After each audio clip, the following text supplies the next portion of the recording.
ಇವತ್ತಿನ ವಿಡಿಯೋದಲ್ಲಿ ಹಳೆ ಶರ್ಟ್ ಯೂಸ್ ಮಾಡಿ ಹೇಗೆ ಟ್ಯಾಬ್ ಬ್ಯಾಗ್ ರೆಡಿ ಮಾಡೋದು ಅಂತ ನೋಡೋಣ. ಇಲ್ಲಿ ನಾವು ಹೇಗೆ ಮೆಷರ್ಮೆಂಟ್ ತೊಗೋಬೇಕಂತ ಅಂದರೆ, ಫಸ್ಟು ನೀವು ನಿಮ್ಮ ಟ್ಯಾಬ್ ಮೆಷರ್ ಮಾಡ್ಕೊಳ್ಳಿ. ಲೆಂತ್ ಮತ್ತು ವಿಡ್ತ್ ಎರಡೂ ಮೆಷರ್ ಮಾಡಿ. ಎರಡಕ್ಕೂ 2 ಅಥವಾ 2.5 ಇಂಚು ಎಕ್ಸ್ಟ್ರಾ ತೊಗೋಬೇಕು. ಸೊ ಲೆಂತಲ್ಲೂ 2 ತೊಗೊಳ್ಳಿ, ವಿಡ್ತಲ್ಲೂ 2 ತೊಗೊಳ್ಳಿ. ಸೊ ಇಲ್ಲಿ ನಾನು 13 ಇಂಚ್ಗೆ ಫಸ್ಟ್ ಮಾರ್ಕ್ ಹಾಕ್ಕೊತಾ ಇದ್ದೀನಿ. 9.5 ಇಂಚ್ಗೆ ಮಾರ್ಕ್ ಹಾಕ್ಕೊಳ್ಳಿ. ಇಲ್ಲಿ ನಾನು ಫ್ರಂಟು ಮತ್ತು ಬ್ಯಾಕ್ ಒಟ್ಟಿಗೆ ಕಟ್ ಮಾಡ್ತಿರೋದ್ರಿಂದ 2 ಪೀಸ್ನ ಕಟ್ ಮಾಡ್ಕೊಳ್ತಾ ಇದ್ದೀನಿ.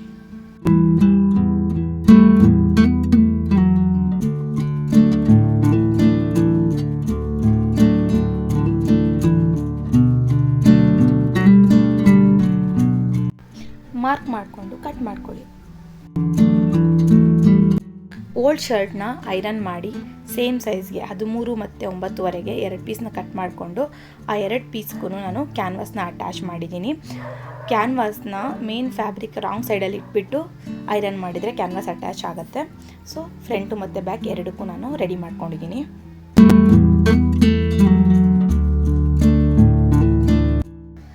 ಹದಿಮೂರು ಇಂಚ್ಗೆ ಮಾರ್ಕ್ ಹಾಕ್ಕೊಳ್ಳಿ. ಹಾಗೆ 6.5 ಇಂಚ್ಗೆ ಮಾರ್ಕ್ ಹಾಕ್ಕೊಳ್ಳಿ.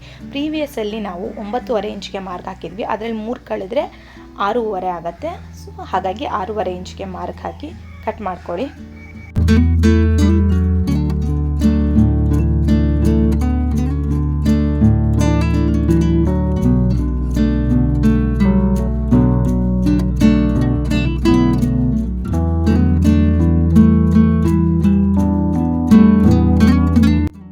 ಕಟ್ ಮಾಡಾದಮೇಲೆ ಅದನ್ನ ನೀವು ಈ ಥರ ಸೆಂಟ್ರಿಗೆ ಫೋಲ್ಡ್ ಮಾಡ್ಕೊಬೇಕು. ಸೆಂಟ್ರಲ್ಲಿ 1 ಇಂಚ್ಗೆ ಮಾರ್ಕ್ ಹಾಕ್ಕೊಳ್ಳಿ. ಓಪನ್ ಸೈಡಿಂದ ಈ ರೀತಿ ಶೇಪ್ ಕೊಡಿ. ನಿಮ್ಗೆ ಯಾವ ಶೇಪ್ ಬೇಕೋ ಆ ಶೇಪ್ನ ನೀವು ಕೊಡ್ಬೋದು. ಸೇಮ್ ಶೇಪ್ದು ಮೇನ್ ಫ್ಯಾಬ್ರಿಕ್ನ ಕಟ್ ಮಾಡ್ಕೊಳ್ಳಿ. ಹಾಗೆ ಅದಕ್ಕೂ ಕ್ಯಾನ್ವಾಸ್ನ ಅಟ್ಯಾಚ್ ಮಾಡ್ಕೊಳ್ಳಿ.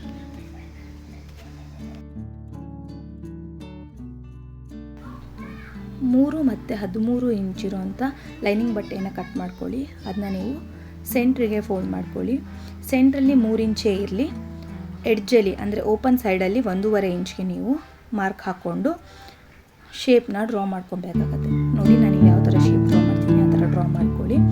ಹಾಗೆ ಮೇನ್ ಫ್ಯಾಬ್ರಿಕ್ ಮೇಲೂ ಸೇಮ್ ಶೇಪ್ನ ಕಟ್ ಮಾಡಿಕೊಂಡು ಕ್ಯಾನ್ವಾಸ್ನ ಅಟ್ಯಾಚ್ ಮಾಡ್ಕೊಳ್ಳಿ. ನೋಡಿ ನಾನಿಲ್ಲಿ ಆಲ್ರೆಡಿ ಮೇನ್ ಫ್ಯಾಬ್ರಿಕ್ನ ಕಟ್ ಮಾಡಿ ಅಟ್ಯಾಚ್ ಮಾಡಿದ್ದೀನಿ. ಬ್ಯಾಕ್ ಸೈಡಲ್ಲಿ ನಾನು ಮೊಬೈಲ್ ಪೌಚ್ನ ಅಟ್ಯಾಚ್ ಮಾಡ್ತಾ ಇದ್ದೀನಿ. ಸೊ ನಿಮ್ಮ ಮೊಬೈಲ್ ಸೈಜ್ ಏನಿದೆ ಆ ಸೈಜ್ಗಿಂತ 1 ಇಂಚ್ ಎಕ್ಸ್ಟ್ರಾ ತೊಗೊಂಡು ಪೀಸ್ನ ಕಟ್ ಮಾಡ್ಕೊಬೇಕು. ಹಾಗೆ ಇಲ್ಲಿ ನಾನು ಮೇಲ್ಗಡೆ ಆಲ್ರೆಡಿ ನಾನು ಡಬಲ್ ಫೋಲ್ಡ್ ಮಾಡ್ಕೊಂಡಿದ್ದೀನಿ. ಸೊ ಲೈನಿಂಗ್ ಬಟ್ಟೆನೂ ನೀವು ಸೇಮ್ ಸೈಜ್ಗೆ ಕಟ್ ಮಾಡ್ಕೊಳ್ಳಿ.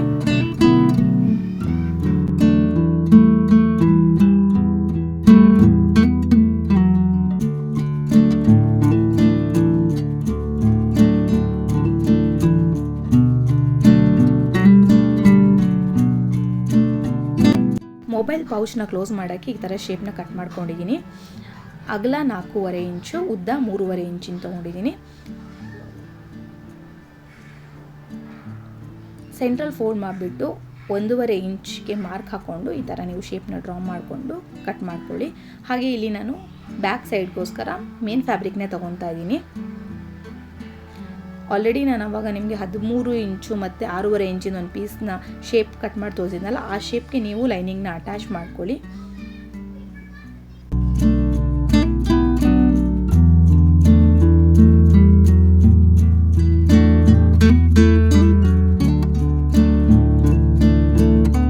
ಸ್ಟಿಚ್ ಮಾಡಾದಮೇಲೆ ಈ ರೀತಿ ಚಿಕ್ಕ ಚಿಕ್ಕ ಕಟ್ಕೊಡಿ. ಆಮೇಲೆ ಟರ್ನ್ ಮಾಡಿಬಿಟ್ಟು ಎಡ್ಜಲ್ಲಿ ನೀವು ಸ್ಟಿಚ್ನ ಹಾಕಬೇಕು. ಆವಾಗ ನೀಟಾಗಿ ಫಿನಿಶಿಂಗ್ ಬರುತ್ತೆ.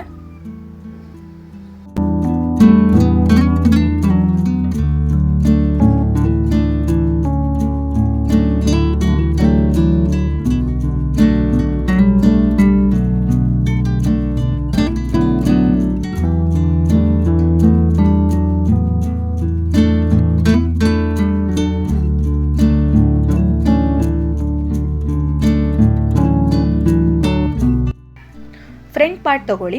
ಲೈನಿಂಗ್ ಪೀಸ್ ಬೇಡ, ಬರೀ ಮೇನ್ ಫ್ಯಾಬ್ರಿಕ್ ಮಾತ್ರ ತೊಗೊಳ್ಳಿ. ಇವಾಗಷ್ಟೇ ನಾವು ಸ್ಟಿಚ್ ಮಾಡಿದ್ವಲ್ಲ ಅದನ್ನು ನೀಟಾಗಿ ಅದಕ್ಕೆ ಅಟ್ಯಾಚ್ ಮಾಡಿಬಿಟ್ಟು ಸ್ಟಿಚ್ ಮಾಡ್ಕೊಳ್ಳಿ.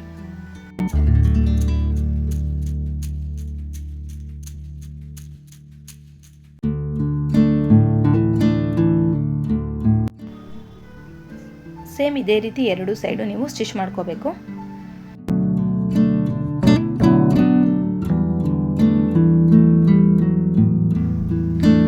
ಲೈನಿಂಗ್ ರೈಟ್ ಸೈಡು ಮತ್ತು ಫ್ಯಾಬ್ರಿಕ್ ರೈಟ್ ಸೈಡ್ನ ಒಳಗಡೆ ಇಟ್ಬಿಟ್ಟು ರಾಂಗ್ ಸೈಡಲ್ಲಿ ನೀವು ಮೇಲ್ಗಡೆ ಇರೋ ಸ್ಟ್ರೈಟ್ ಲೈನು ಮತ್ತು ಕೆಳಗಡೆ ಇರೋ ಕರ್ವ್ನ ಎರಡೂ ಸ್ಟಿಚ್ ಮಾಡಿಬಿಟ್ಟು ರಿವರ್ಸ್ ಮಾಡ್ಕೊಳ್ಳಿ.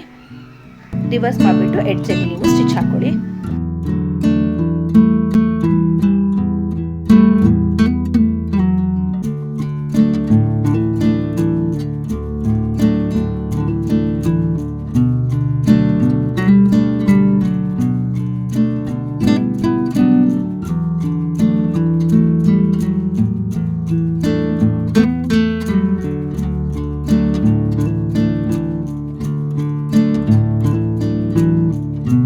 ನಾನಿಲ್ಲಿ ಆಲ್ರೆಡಿ ಬ್ಯಾಗ್ ಹ್ಯಾಂಡಲ್ನ ಸ್ಟಿಚ್ ಮಾಡ್ಕೊಂಡಿದ್ದೀನಿ. ಉದ್ದ 14.5 ಇಂಚು, ಹಾಗೆ ಅಗಲ 1 ಇಂಚು.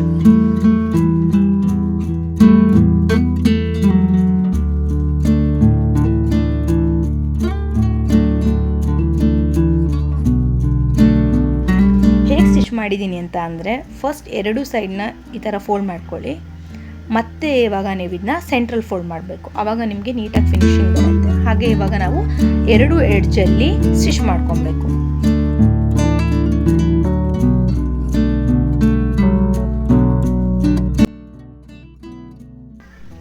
ಫ್ರಂಟ್ ಪಾರ್ಟ್ನ ಸೆಂಟ್ರಿಗೆ ಫೋಲ್ಡ್ ಮಾಡ್ಕೊಂಡ್ಬಿಟ್ಟು ಸೆಂಟ್ರಿಂದ ಎರಡೂ ಸೈಡು 3 ಇಂಚಿಗೆ ಮಾರ್ಕ್ ಹಾಕ್ಕೊಳ್ಳಿ.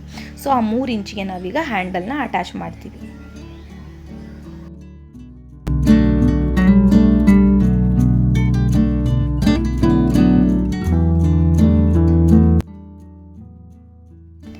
ಫ್ರಂಟ್ ಪೌಚ್ದು ಕವರ್ನ ಎಲ್ಲಿಗೆ ಬೇಕು ಅಲ್ಲಿಗೆ ನೋಡ್ಕೊಂಡ್ಬಿಟ್ಟು ಅಲ್ಲಿಗೆ ಮಾರ್ಕ್ ಹಾಕ್ಕೊಳ್ಳಿ ನೀವು.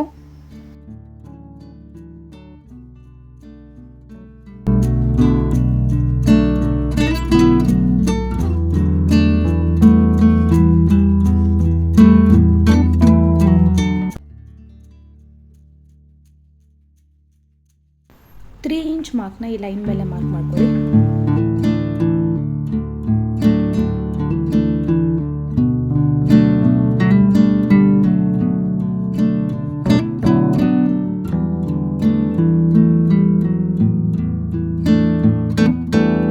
ಇಂಚ್ಗೆ ಒಂದು ಮಾರ್ಕ್ ಮಾಡ್ಕೊಳ್ಳಿ.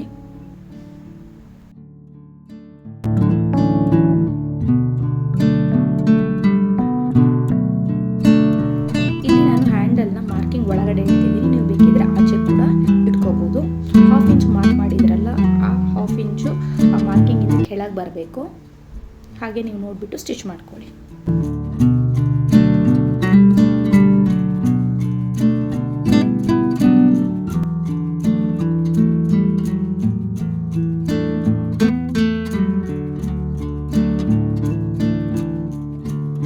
ಎರಡೂ ಕಡೆ ನಾನು ಇವಾಗ ಸ್ಟಿಚ್ ಮಾಡಿದ್ದೀನಿ.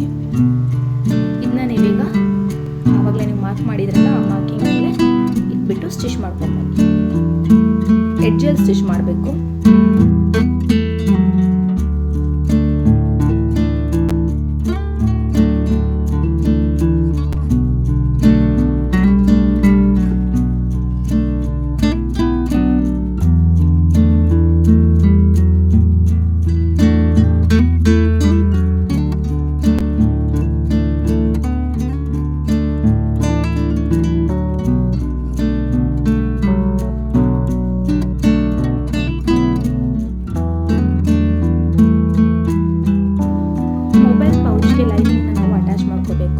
ರೈಟ್ ಸೈಡ್ ಒಳಗೆ ಇಟ್ಬಿಟ್ಟು ರಾಂಗ್ ಸೈಡ್ ಮೇಲೆ ಸ್ಟಿಚ್ ಮಾಡಿಬಿಟ್ಟು ರಿವರ್ಸ್ ಮಾಡಿ, ಆವಾಗ ನೀವು ಫಿನಿಶಿಂಗ್ ಮಾಡೋ ಅವಶ್ಯಕತೆ ಬರೋದಿಲ್ಲ.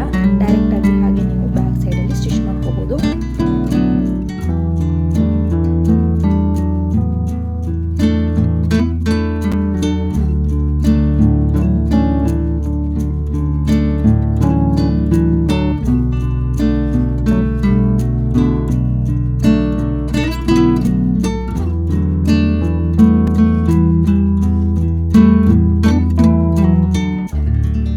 ಮೊಬೈಲ್ ಪೌಚ್ನ ಬ್ಯಾಕ್ ಪಾರ್ಟಿಗೆ ಅಟ್ಯಾಚ್ ಮಾಡಿ, ಬ್ಯಾಕ್ ಪಾರ್ಟು ಮತ್ತು ಮೊಬೈಲ್ ಪೌಚು ಸೆಂಟ್ರ್ ಮಾರ್ಕ್ ಮಾಡ್ಕೊಂಡ್ಬಿಟ್ಟು ಕರೆಕ್ಟಾಗಿ ಸೆಂಟ್ರಿಗೆ ಇಟ್ಬಿಟ್ಟು ಸ್ಟಿಚ್ ಮಾಡ್ಕೊಳ್ಳಿ. ಇಲ್ಲೂ ಅಷ್ಟೇ ನಾವು ಬ್ಯಾಕ್ ಪಾರ್ಟ್ ಲೈನಿಂಗ್ನ ಯೂಸ್ ಮಾಡ್ತಾ ಇಲ್ಲ.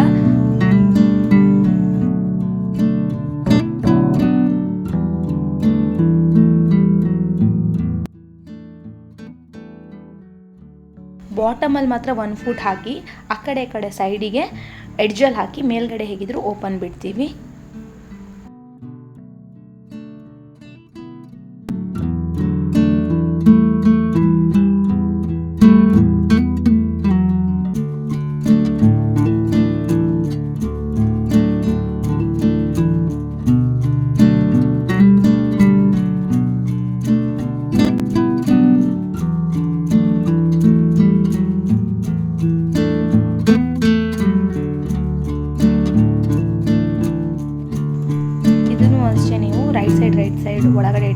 ಒಂದು ಸೈಡಲ್ಲಿ ಸ್ಟಿಚ್ ಮಾಡ್ಕೊಂಡ್ಬಿಟ್ಟು ರಿವರ್ಸ್ ಮಾಡಬೇಕು.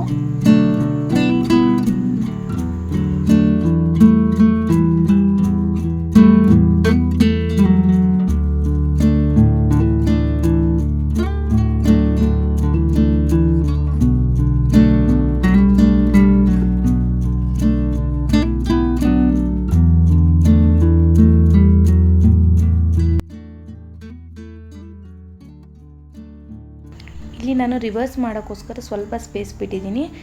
ಹಾಗೆ ಎಕ್ಸ್ಟ್ರಾ ಬಟ್ಟೆನ ಕಟ್ ಮಾಡ್ಕೊಳ್ಳಿ.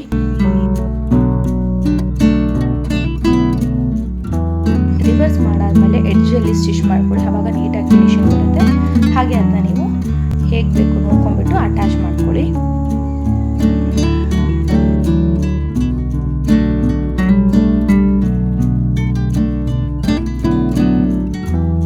ಫ್ರಂಟ್ ಸೈಡಲ್ಲಿ ಹೇಗೆ ಸೆಂಟ್ರ್ ಮಾರ್ಕ್ ಮಾಡಿ 3 ಇಂಚ್ ಮಾರ್ಕ್ ಹಾಕಿದ್ರಲ್ಲ, ಅದೇ ರೀತಿ ಬ್ಯಾಕ್ ಸೈಡು ಸೆಂಟ್ರ್ ಮಾರ್ಕ್ ಮಾಡಿ 3 ಇಂಚ್ ಮಾರ್ಕ್ ಹಾಕಿ ಹ್ಯಾಂಡಲ್ನ ಅಟ್ಯಾಚ್ ಮಾಡಬೇಕು. ಫ್ರಂಟ್ ಸೈಡಲ್ಲಿ ನನಗೆ ಹ್ಯಾಂಡಲ್ಲು ಕಾಣಿಸ್ತಿರಲಿಲ್ಲ, ಅದು ಕ್ಲೋಸಿಂಗ್ ಬರ್ತಿತ್ತು. ಬಟ್ ಇಲ್ಲಿ ಆ ಥರ ಏನೂ ಇಲ್ಲದಿರೋದ್ರಿಂದ ನೀವೇನು ಮಾಡಬೇಕು, ಫೋಲ್ಡ್ ಮಾಡಿ ಸ್ಟಿಚ್ ಮಾಡಬೇಕು. ಹಾಗೆ ಫ್ರಂಟಲ್ಲಿ ಎಷ್ಟು ಗ್ಯಾಪ್ ಇದೆ ಅಂತ ನೋಡಿಕೊಂಡು ಅಷ್ಟೇ ಗ್ಯಾಪು ಇಲ್ಲೂ ಕೂಡ ಬರೋ ಹಾಗೆ ನೋಡಿ ಸ್ಟಿಚ್ ಮಾಡ್ಕೋಬೇಕು.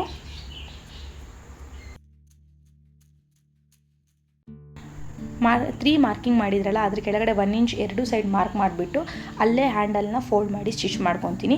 ನೀವು ಎರಡು ಫ್ರಂಟು ಮತ್ತು ಬ್ಯಾಕ್ ಹ್ಯಾಂಡಲ್ ಎರಡು ಸೇಮ್ ಅಳತೆ ಬರೋಂಗೆ ನೋಡಿ ಸ್ಟಿಚ್ ಮಾಡ್ಕೋಬೇಕು.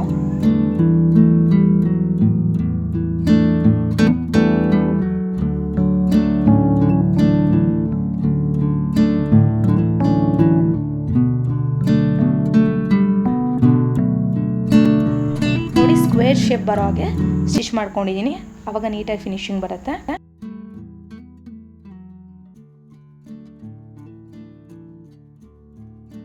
ಈಗ ನಾವು ಜಿಪ್ ಅಟ್ಯಾಚ್ ಮಾಡೋಣ. ಜಿಪ್ ಹೇಗಿಡಬೇಕು ಅಂತ ಅಂದರೆ, right side main fabric right side ಮೇಲೆ ಇರಬೇಕು.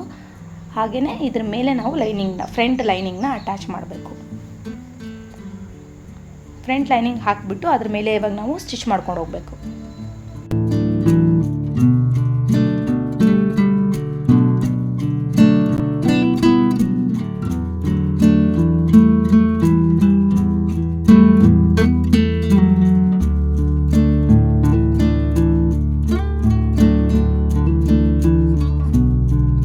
ಹಾಗೆಯೇ ರಿವರ್ಸ್ ಮಾಡಾದಮೇಲೆ ಮೇಲ್ಗಡೆಗೆ ನಾನು ಎಡ್ಜಲ್ಲಿ ಸ್ಟಿಚ್ ಹಾಕ್ತಾ ಇದ್ದೀನಿ, ಯಾಕೆಂದರೆ ನೀಟಾಗಿ ಫಿನಿಶಿಂಗ್ ಬರಲಿ ಅಂತ ಹೇಳ್ಬಿಟ್ಟು.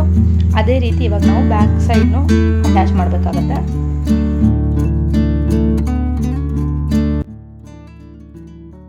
ಇದು ಓಲ್ಡ್ ಟಿ ಶರ್ಟ್ ಆಗಿರೋದ್ರಿಂದ ಓಲ್ಡ್ ಟಿ ಶರ್ಟಲ್ಲಿ ಪಾಕೆಟ್ ಇತ್ತು, ಆ ಪಾಕೆಟ್ನ ನಾನು ಹಾಗೆ ಯೂಸ್ ಮಾಡ್ಕೊಳ್ತಾ ಇದ್ದೀನಿ. ಜಸ್ಟ್ ಎಡ್ಜಲ್ಲಿ ಎಕ್ಸ್ಟ್ರಾ ಬಟ್ಟೆನ ಬಿಟ್ಬಿಟ್ಟು ಫೋಲ್ಡ್ ಮಾಡಿಬಿಟ್ಟು ಡೈರೆಕ್ಟಾಗಿ ಇದನ್ನ ನಾನು ಲೈನಿಂಗಿಗೆ ಅಟ್ಯಾಚ್ ಮಾಡ್ತಾ ಇದ್ದೀನಿ.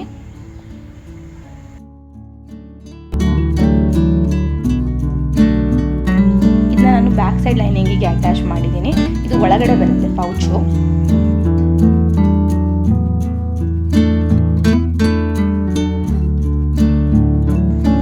ಇವಾಗ ಬ್ಯಾಕ್ ಸೈಡ್ ಫ್ಯಾಬ್ರಿಕನ್ನು ಜಿಪ್ ಮೇಲೆ ಇಟ್ಬಿಟ್ಟು ಸ್ಟಿಚ್ ಮಾಡ್ಕೊಳ್ಳಿ.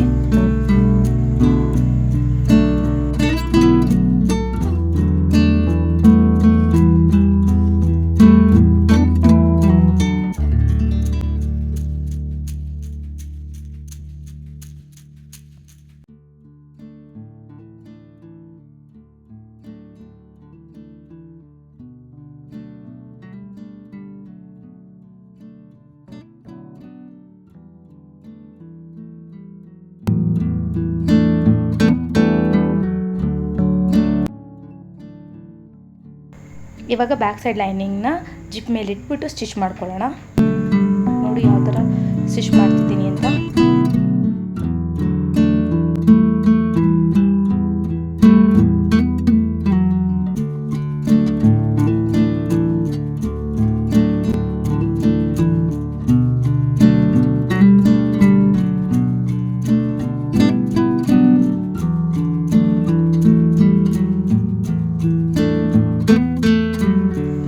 ಸ್ಟಿಚ್ ಮಾಡೋದ್ರಿಂದ ಒಳಗಡೆ ನೀಟಾಗಿ ಫಿನಿಶಿಂಗ್ ಇರುತ್ತೆ. ಇಲ್ಲೂ ಅಷ್ಟೇ ನಾವು ಸ್ಟಿಚ್ ಆದಮೇಲೆ ಎಡ್ಜಲ್ಲಿ ಸ್ಟಿಚ್ ಹಾಕಬೇಕು.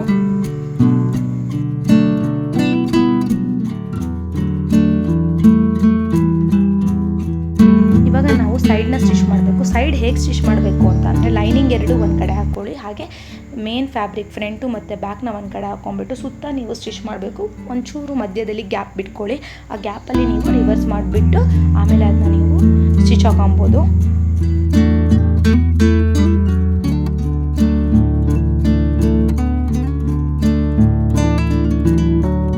ಎಕ್ಸ್ಟ್ರಾ ಜಿಪ್ನ ಟ್ರಿಮ್ ಮಾಡ್ಕೊಳ್ಳಿ. ಹಾಗೆ ಇಲ್ಲಿ ನಾನು ಗ್ಯಾಪ್ ಬಿಟ್ಟಿದ್ದೀನಿ ಸ್ವಲ್ಪ, ಈ ಗ್ಯಾಪಲ್ಲಿ ನಾನು ಬ್ಯಾಗ್ನ ರಿವರ್ಸ್ ಮಾಡ್ಕೊಳ್ತೀನಿ, ಹಾಗೆ ಆ ಗ್ಯಾಪ್ನ ಸ್ಟಿಚ್ ಮಾಡ್ಕೊಳ್ತೀನಿ.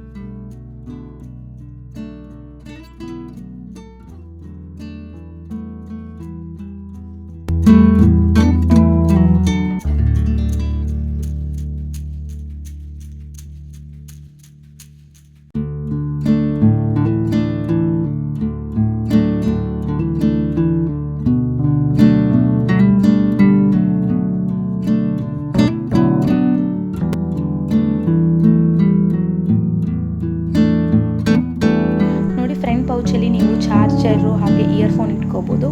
ಒಳಗಡೆ ಪಾಕೆಟಲ್ಲಿ ನೀವು ದುಡ್ಡು ಇಟ್ಕೋಬೋದು, ಹಾಗೆ ಬ್ಯಾಕ್ ಪೌಚಲ್ಲಿ ನೀವು ಮೊಬೈಲ್ ಇಟ್ಕೋಬೋದು.